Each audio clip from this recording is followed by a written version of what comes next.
জন্ম ও মৃত্যু নিয়ে কখনো আমরা হয়তো এভাবে ভেবে দেখিনি।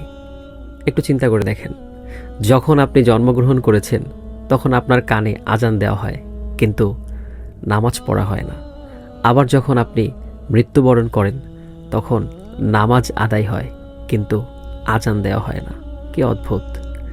যখন আপনি মাতৃগর্ভ থেকে বের হন, জানেন না কে আপনাকে বের করেছে।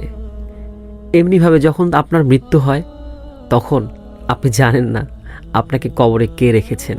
আবার একটু চিন্তা করে দেখেন, যখন আপনি জন্মগ্রহণ করেন তখন আপনাকে গোসল দেওয়া হয়, অনুরূপভাবে যখন আপনি মৃত্যুবরণ করেন তখনও আপনাকে গোসল দেওয়া হয়, পরিষ্কার করা হয়। যখন আপনি জন্মগ্রহণ করেন তখন জানেন না কে কে খুশি হয়েছে এবং কে আপনাকে স্বাগত জানিয়েছে। এমনিভাবে যখন আপনি মৃত্যুবরণ করেন তখন আপনি জানেন না আপনার জন্য কে কাঁদছে এবং আপনার বিদায়ে কে কে দুঃখ প্রকাশ করছে। আবার যখন আপনি মাতৃগর্ভে ছিলেন, সংকীর্ণ ও অন্ধকার স্থানে ছিলেন। আবার যখন আপনাকে কবরে রাখা হবে, সংকীর্ণ ও অন্ধকার স্থানে রাখা হবে। যখন আপনি জন্মগ্রহণ করেছেন তখন আপনাকে একটি কাপড় দিয়ে জড়িয়ে ধরা হয়েছে। আবার যখন মৃত্যুবরণ করবেন তখন একটি কাপড় দিয়েই জড়িয়ে ঢেকে রাখা হবে। জন্মলাভ করে বড় হলে লোকেরা নানান কথা জিজ্ঞেস করে, যেমন তোমার যোগ্যতা ও অভিজ্ঞতা সম্পর্কে জিজ্ঞাসা করবে।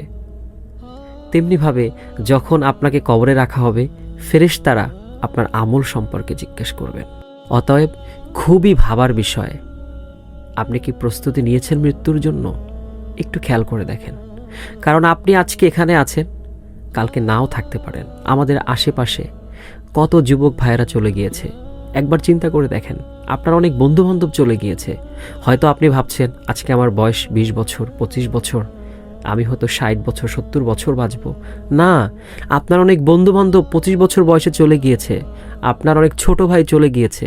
সুতরাং মৃত্যুর কোনো সময় নেই, যে কোনো সময় মৃত্যু আমাদের কাছে চলে আসতে পারে। কুল্লু নাফসিন যায়িকাতুল মাউত। একটু চিন্তা করে দেখবেন, আমাদেরকে অবশ্যই যেতে হবে, নিশ্চিত একটা জায়গায় আমাদেরকে যেতেই হবে। একটু চিন্তা করে দেখেন, সেই মৃত্যুর জন্য আমরা কি করতে পেরেছি? আমাদের সর্বদা মৃত্যুর জন্য প্রস্তুত থাকতে হবে।